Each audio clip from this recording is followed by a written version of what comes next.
Hello everyone.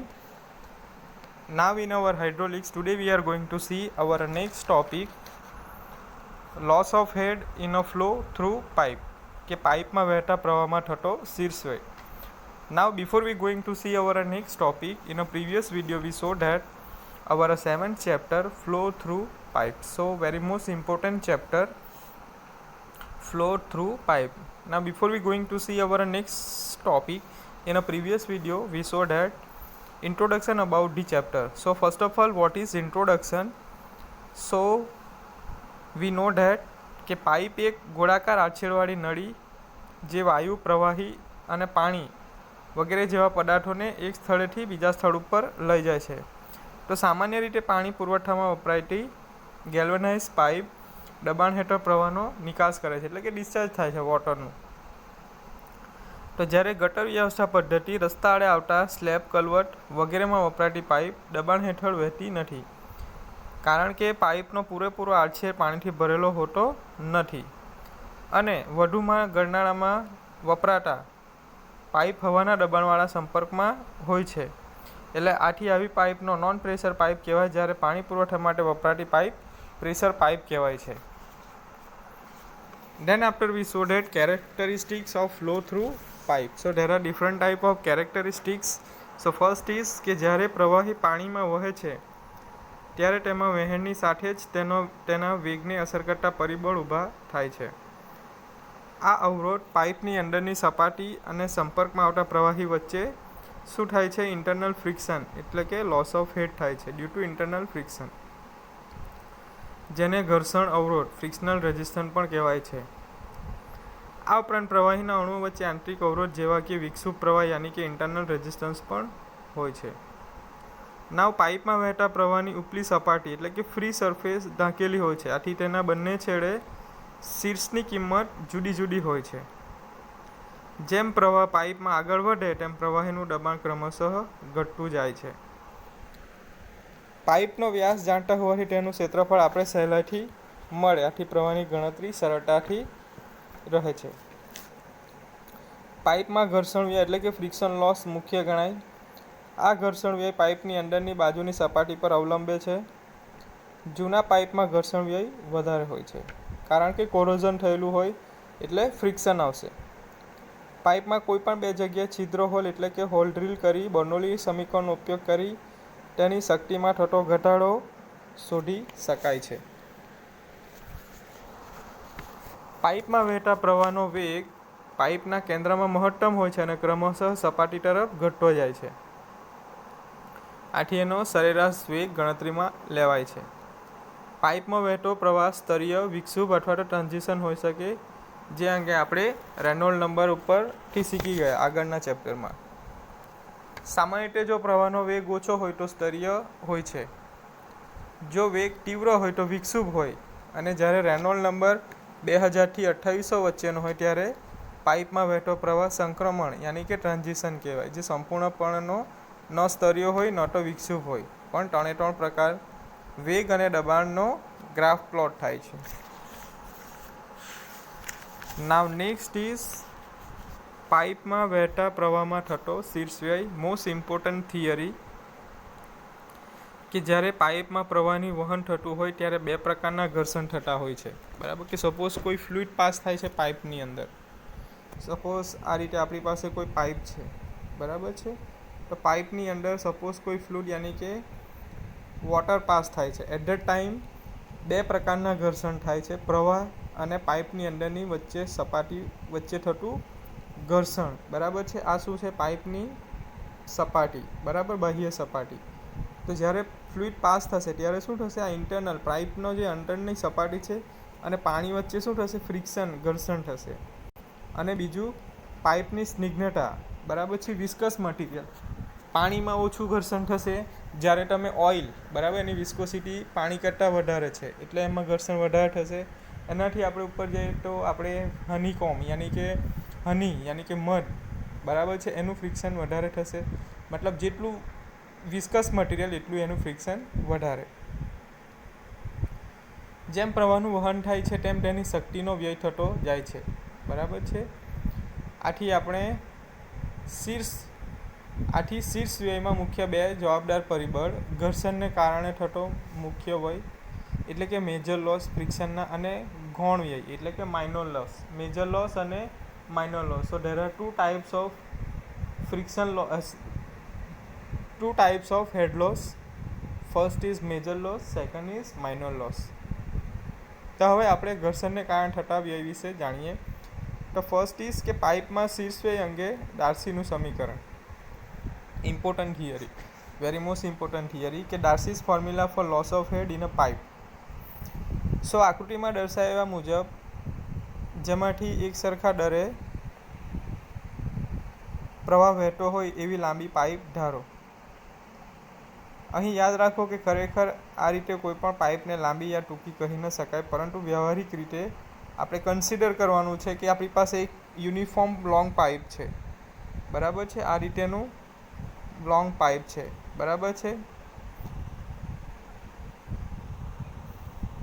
Input આગળ section 1 અને output આગળ સેક્શન 2, બરાબર છે. લેન્થ ઓફ પાઇપ કેટલી છે? L.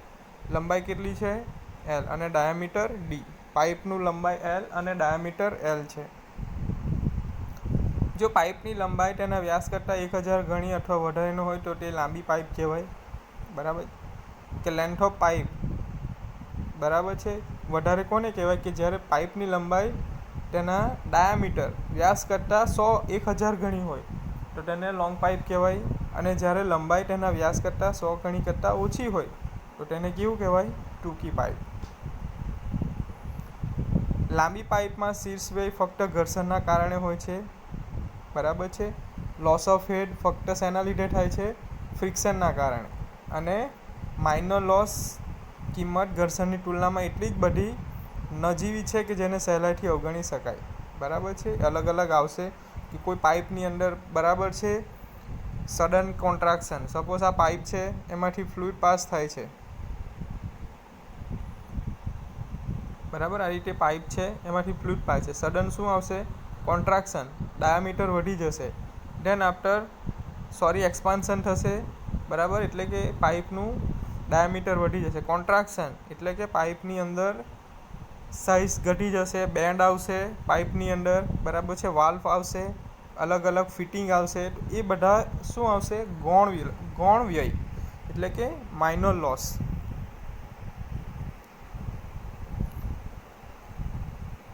બરાબર છે. તો ગૌણ વ્યયની કિંમત ઘર્ષણની તુલનામાં એટલી બધી નજીવી છે કે જેને સહેલાઈથી આપણે અવગણી શકાય, પરંતુ ટૂંકી પાઇપમાં ગૌણ વ્યયની ગણતરી કરવી પડે છે.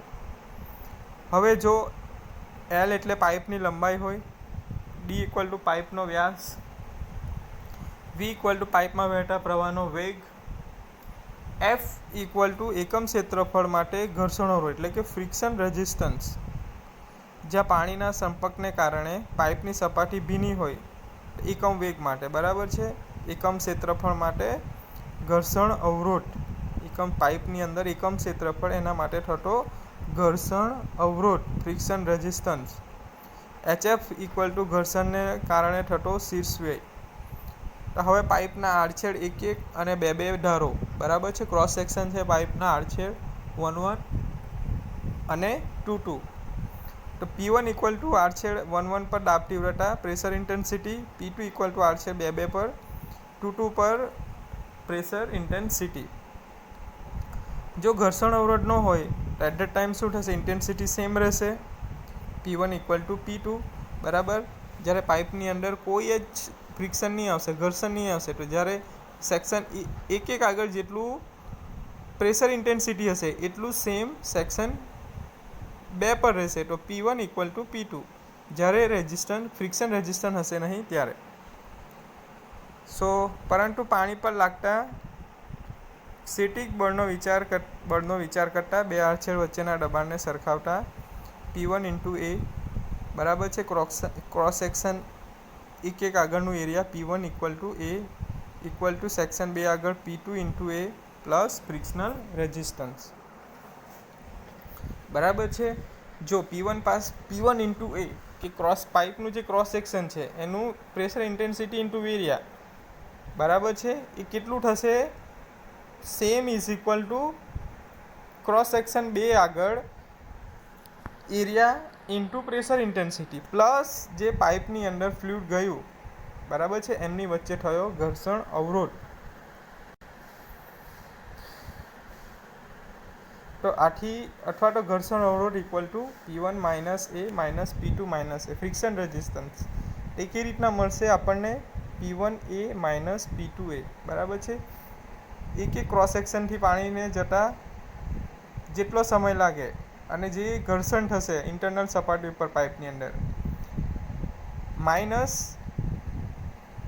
જે બીજી સપાટી ઉપર બે સપાટી ક્રોસ સેક્શન આગળ જે હેડ લોસ થશે, બરાબર, ફિક્શનના લીધે, એનું સરવાળો. આથી ઘર્ષણ અવરોધ ડિવાઇડેડ બાય W, બરાબર, બંને બાજુ આપણે W વડે ભાગીશું, તો P1 into A minus P2 into A divided by W. Now ઘર્ષણ અવરોધ ભાગ્યા area into W equal to P2 minus W upon P1 minus P2 upon W is equal to HF. ઘર્ષણને કારણે દબાણમાં થતો ઘટાડો. આથી HF ઇક્વલ ટુ ઘર્ષણ અવરોધ ભાગ્યા a into W. But we know that circular pipe છે, ડાયામીટર D છે, તો એરિયા કઈ રીતના મળશે? Pi by 4 into D square. So HF equal to ઘર્ષણ અવરોધ ભાગ્યા pi by 4 D square into W. પરંતુ આપણે જાણીએ છીએ કે ફ્રોડ નામના વૈજ્ઞાનિકે પ્રવાહના ઘર્ષણ વિશે અનેક પ્રયોગોના તારણમાંથી સાબિત કર્યું કે ઘર્ષણ અવરોધ પ્રવાહીના વેગના પ્રમાણમાં હોય છે, બરાબર છે. ઘર્ષણ અવરોધ શેના પ્રમાણમાં હોય છે? પ્રવાહીના વેગના પ્રમાણમાં, અને તે જે તે સપાટીના પ્રકાર પર આધાર રાખે છે. એટલે ઘર્ષણ અવરોધ HF ઇક્વલ ટુ ભીની સપાટીનું એકમ ક્ષેત્રફળ અને એકમ વેગ ઉપર આધારિત વર્ગના સમપ્રમાણમાં. તો HF શું મળશે? F into pi into D into L into V square. HF equal to F into pi into D into L into V square. So HF become 4 pi dl v square upon pi by 4 into D square into W, બરાબર છે. આપણને મળશે, બરાબર. નાવ સો simplified કરીશું તો શું મળશે? 4f dash L upon V square upon W into D. પરંતુ we know that F dash is equal to F into W by twice G. તો HF શું થશે? 4 divided by WD into FW by twice G into L into V square. So it is 4FL V square upon twice G into D, બરાબર. હવે સાતત્ય સમીકરણ discharge equal to area into velocity. So area is equal to pi by 4 into D square into V. તો V શું મળશે? 4Q upon pi D square. એ value આપણે ઉપરોક્ત સમીકરણમાં પુટ કરીશું તો શું મળશે? V square is equal to 16Q square upon pi square D raise to 4. HF આપણને શું મળશે? HF શું મળશે? 4FL upon twice GD multiply by V સ્ક્વેરનું વેલ્યુ પુટ કરીશું. It is 16Q square upon pi square D square by 2. So it is FL Q square upon 3 D raise to 5. ઉપરોક્ત સમીકરણ 1 અને 2 વાપરતા પહેલાં નીચેના મુદ્દા ધ્યાનમાં રાખો કે જ્યારે પાણીનો વેગ આપેલ હોય અથવા તો જાણતા હોય તો સમીકરણ 1 વાપરો. વેલોસિટી ઓફ વોટર આપણને ખબર હોય ત્યારે આપણે અબોવ ઇક્વેશન યુઝ કરીશું હેડ લોસ માટે, અને જ્યારે પ્રવાહનો દર ડિસ્ચાર્જ આપણને આપેલો હોય ત્યારે સમીકરણ 2 વાપરીશું. નાવ ડાર્સીએ ઘર્ષણ અચળાંકનું મૂલ્ય નીચે મુજબ સૂચન કરેલું છે, બરાબર છે. ઘર્ષણનો અચળાંક, બરાબર, ફ્રિક્શન કોન્સ્ટન્ટ. તો F equal to 0.005 1 plus 1 upon twice D નવી અને સુવાળી સપાટી ધરાવતી પાઇપ માટે, ને F is equal to 0.01 1 plus 1 upon twice 12D જૂની અને રફ સપાટી ધરાવતી પાઇપ માટે. તો Fને શું કહેવાશે? ઘર્ષણ ગુણાંક, અને D પાઇપનો વ્યાસ. તો આ ઉપરાંત ગૌણ ઘટાડા માટે પરિબળોનો અભ્યાસ કરીશું. તો પેરામીટર અફેક્ટિંગ માઇનોર લોસીસ તો કયા કયા આવશે? કે જળાશયમાંથી પાણી પાઇપમાં પ્રવેશે તે સમયનો શીર્ષ વેગ, લોસ ઓફ હેડ એટલે entrance is equal to 0.5 v² by g. પાણીના વેગને કારણે પ્રવાહ બહાર નીકળતી વેળા થતો સ્થિર loss of head due to velocity of water at outlet HF outlet equal to v² by twice g. પાઇપમાં બેન્ડ વાપરીને પ્રવાહની દિશામાં થતો ફેરફાર loss of head due to bend so it is kb v² upon twice g. પાઇપના વ્યાસમાં અચાનક વધારો થવાથી loss of head due to enlargement so v1² minus v2² by twice g. loss of head due to contraction so 0.5 v² upon twice g. And પાઇપની લંબાઈમાં આવશ્યક fitting જેવા કે coupling elbow valve loss of head due to various type of fitting એના માટે શું આવશે kf v² upon twice g. આ થયા આપણા parameter affecting minor losses. So it is very most important theory major loss અને માઇનર લોસ. So એમાં પણ Darcy's formula for loss of head is very most important theory.